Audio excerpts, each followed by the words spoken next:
la mujer que modificaba la realidad y operaba con la Matrix. Cualquier persona aficionada al misterio entre los años 80 y 90 era muy normal encontrar revistas como Año Cero, revistas que hablaban de una persona que podía operar simplemente con su mano. Había otras revistas como Enigma y Mundo Desconocido que traían muchas entrevistas con esta persona. Científicos e investigadores de renombre mundial intentaron descifrar los misterios de sus métodos, pero ninguno lo pudo conseguir. Estamos hablando de Pachita y sus habilidades de poder canalizar y operar simplemente con su mano. Un caso que revolucionó en su época y hoy en día no podemos encontrar a una persona igual a ella. El don que tenía Pachita aterrorizaba a su propia madre. Hay muchas imágenes que podemos ver en internet, las cuales muestran las manos llenas de sangre en sus operaciones, que eran muy impactantes. Lo son hasta el día de hoy. Era una señora que no conocía de medicina y que realizaba intervenciones médicas con el espíritu Tlatoani. Y yo sé que suena muy loco, pero vamos a empezar a encontrar como muchos científicos estuvieron investigándola porque sinceramente ella hacía cosas que hasta el día de hoy todos los científicos que la han investigado no pudieron descifrar. La parte más impactante es que muchas de las investigaciones que habían hecho los expertos como Jacobo Grinberg, que es más, tengo una meditación especial de Jacobo Grinberg que si querés pedímela como Jacobo, te la dejo, pedímela abajo en un comentario,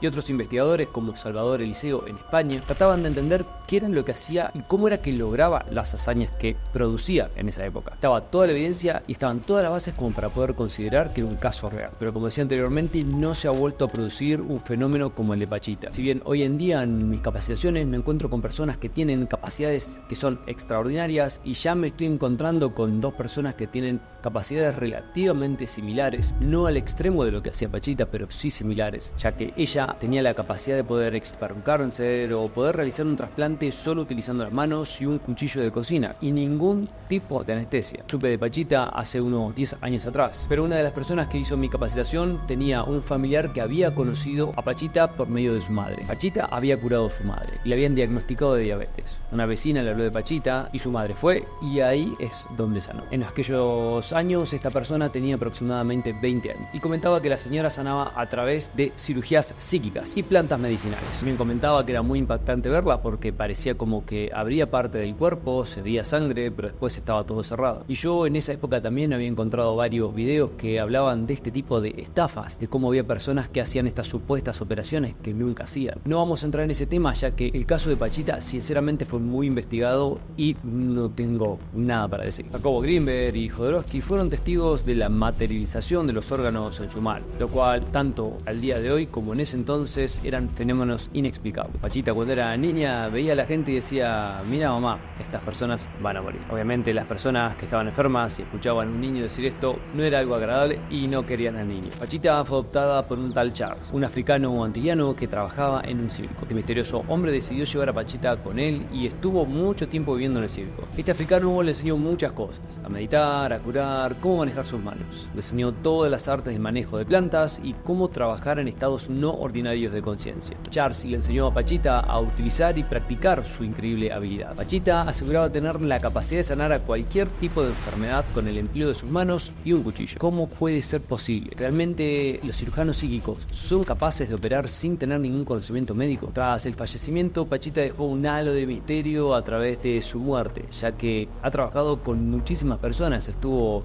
dentro del gobierno de México sanando a muchas personas. Fue sumamente reconocida en México. Hay miles de casos y hay muchísimas personas que aseguran haber pasado por enfermedades terminales y después de haberla visitado Pachita estaban totalmente curados. En una época en la que no había internet y no había mucho conocimiento sobre canalizaciones y esta manipulación de energías, era una época muy compleja para poder estudiar, ya que no había mucho material y conocimiento sobre este tema. Si bien todos tenemos capacidades mentales ocultas que podemos despertar y poder encontrar ciertas habilidades similares, yo creo que algún día se va a develar este enigma y esta capacidad humana que tenemos de poder curarnos a nosotros mismos. Y cuando suceda eso, la medicina mundial se transformará para siempre.